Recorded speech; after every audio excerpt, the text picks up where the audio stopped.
What up, y'all? It's your boy Martin, aka the Boxing Purist. Welcome once again to the Truth and Absolute channel, where I speak the truth and nothing but the truth. So help me, good God Almighty. All right, y'all. So check it. If you're new to the channel, make sure to hit that subscribe button. If you like it, I'm not going to force it upon you, right? If you like it, hit that subscribe button. I like to keep it non-biased boxing chatter, regardless of how we feel about a fighter outside the ring. We appreciate their skills and what they do inside that ring, right? We keep it real. No one is excluded. No one is safe. Hit that like button, hit that dislike button. It's all love. Drop a comment down below. I love engaging with you guys. I love going back and forth, like I like to say. Grown men should be able to have discussions without trying to cancel one out or calling each other names. It's okay to disagree on something. It's not okay to act like a couple of little kids. I'm just going to use the term little kids when having a grown man discussion. Anyway, y'all, so I just saw that it was confirmed. Now, I put a video out yesterday because I think it caught all of us off guard, right? Tank Davis, a.k.a. Abdul Wahid, has agreed to fight Conor benn, I believe in April at 147. Now, I made a video about the other topic, about the weight, about the people he didn't fight and all that kind of stuff. That's out the way. But I started thinking, man, because I don't know about you guys, but myself, Conor benn looks like the real deal.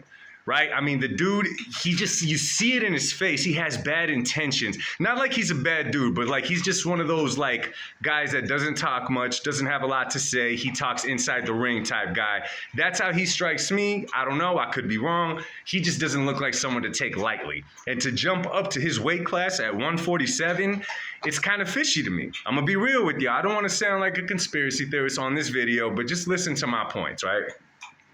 How is it that there have been no names matched up with Tank in the last year? And I'm not talking about us, the boxing fans. Us, we matchmake, right? We think of certain scenarios where this fighter could fight this fighter could fight this fighter. We matchmake all the time, right? Especially if it's a favorite fighter, you're going to compare him to another one, possible clashes, all that kind of stuff. What I don't understand about this fight is because I'm trying to see the big picture of it.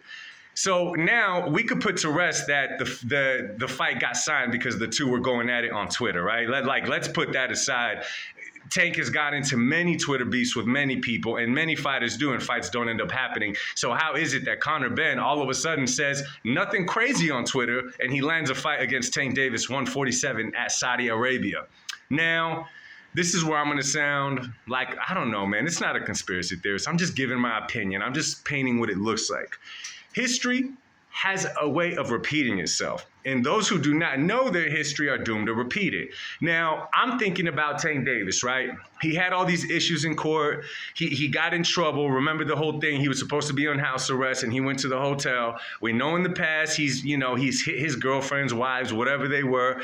We know he's done hit and runs. Tank has a really bad track record outside the ring, and I'm not judging the dude. You know what I'm saying? I've done wrong. You've done wrong. We've all done wrong. But this is the crazy part. Out of all that, all of a sudden, there's a whole presentation. You see Tank with a bunch of imams, right? Turning to Islam. You know what I'm saying? Becoming a Muslim. Now, this is the funny thing about it. I'm sure a lot of you guys knew. You know that Devin Haney also calls himself a Muslim too, right? But we never saw that with Devin Haney, right? Devin Haney has a pretty clean track record outside the ring. We don't see the dude getting in trouble. We don't see no messes where he's in court, where he's in jail, when he's on house arrest. The dude keeps himself clean outside the ring. Somehow Tank Davis facing all these troubles, all of a sudden it looks like they're abducting him into the Hall of Fame, right? Because he took whatever they call it, Shihad, what is it? You know what I'm saying? He became a Muslim. This is the part that's surprising. You got all that trouble. You got Muhammad Ali, and I'm sorry to call it Muhammad Ali, but it's kind of repeating itself. Muhammad Ali had all that kind of trouble. Bam, he gave in to Islam.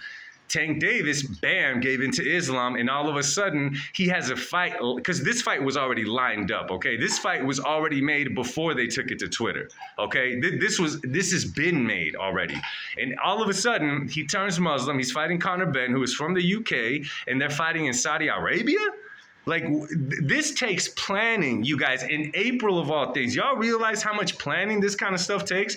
This means that we could go back even a month's time and see that these two were already negotiating by having a place to fight, by having all that, which raises the question like, yo, Tank, do these people own you now? Do these people own you? Tank had to know that he was going to catch shade for making this move because he knew in signing to fight 147 against Conor benn that all the questions were going to get raised up all over with Ryan, with Devin Haney, with the other guys in your division. What is going on? However, a fight with Tank, a new Muslim, and Conor benn being from the UK, we know their history, is going to be a huge event in Saudi Arabia. But at the same time, why not make Haney Tank in Saudi Arabia, right? This is the part that I don't understand. Second, how is it that it's crickets, it's hush, right? Conor benn just fought, right? He had to be some kind of thing in his contract. You win this fight, you get a shot at Tank. And since we know Tank loves advantages, I'm like, what advantage is there in fighting a 147 Conor benn who looks like a bad dude that could possibly upset you inside that ring? That's a lot of weight for Tank to be jumping. You know what I'm saying? That's a whole lot of weight for Tank to be jumping. Who knows what else is going on in there, yo? And now the other question is raised. See, me, man, I follow the sport, right? I'm 37 years old. I've been following boxing for a very, very long time. I've seen fights. I saw when boxing turned to social media and how it little started getting bigger and bigger and bigger and bigger. Somehow fights were made that way. Some things were talked about that way.